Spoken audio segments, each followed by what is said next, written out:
Yay, the puppy! For Mom! There's Cody. And we're all listening. We've all heard about SOPA and PIPA, right? The bills that threaten the right to privacy on the internet?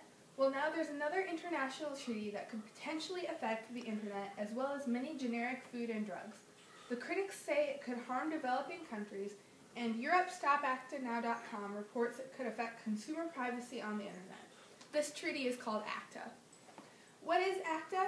Acta is the acronym for the Anti-Counterfeiting Trade Agreement, an international treaty that's already been signed by 39 countries.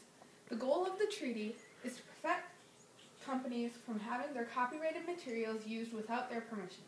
This includes digital information, generic drugs, and generic foods. Acta would force signing countries to police their own countries and their own internets. Acta would also affect the average person's everyday life.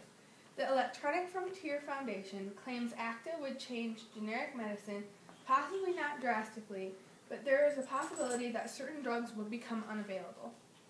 Also, some generic foods would be forced to change their recipes or become unavailable entirely. When you log onto the internet, some of your favorite websites could be blocked because they could contain copyrighted materials. The treaty is surrounded by a lot of controversy. The internet and internet in real life culture is outraged by the possibility of free flow of information being restricted.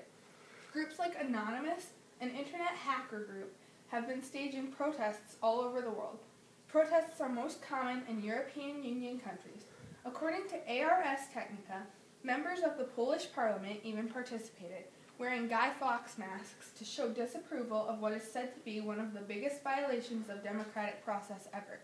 Leaders of developing countries also have been voicing their disapproval at any summit where the treaty is being discussed, claiming the border restrictions will make it difficult for their countries to obtain needed supplies like seed, food, and generic medicine.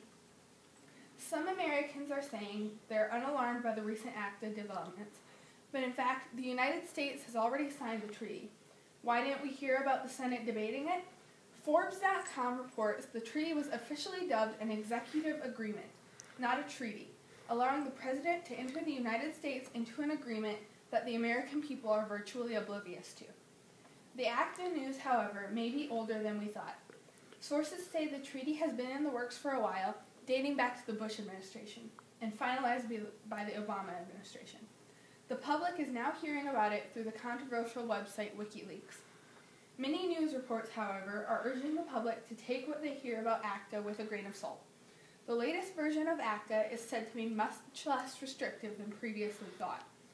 Nothing in the latest treaty actually requires internet service providers to monitor consumers' web traffic, and the treaty does not require sites to be blacklisted like SOPA and PIPA did. However, rumors of another treaty that could potentially be more restrictive are circulating. The Anti-Counterfeiting Trade Agreement is an internationally disputed treaty that has sparked a lot of controversy and outrage. Yes, copyrighted materials do need to be protected, but shouldn't it be up to voters to decide how? It's up to the public to form their own opinion about the controversial Acta treaty.